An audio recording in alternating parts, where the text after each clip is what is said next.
They are closer now than they were 5 years ago, and I expect they will be closer in 5 months than they are today, absent a global effort to push back against them. That is, each test, successful or unsuccessful as defined in the West, continues to develop Kim Jong-un and his engineers and scientists' knowledge base.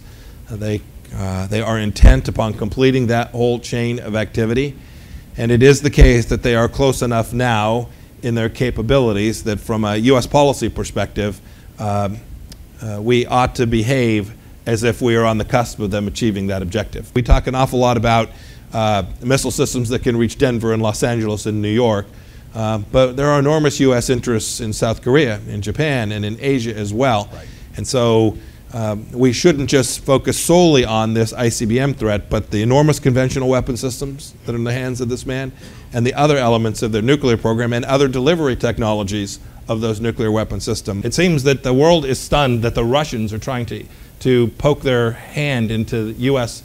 elections and policy. This is not a new phenomenon. The technology is different. The tools that they use are different. But this was a threat in 2016. It will be a threat in the midterm elections in 2018. It will be a threat in 2020.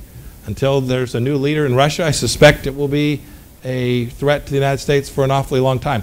All of USG, all of the United States government has an obligation to understand that. That's our primary task, and to deliver that understanding to the President of the United States and the team, and then for us to find ways to push back against it.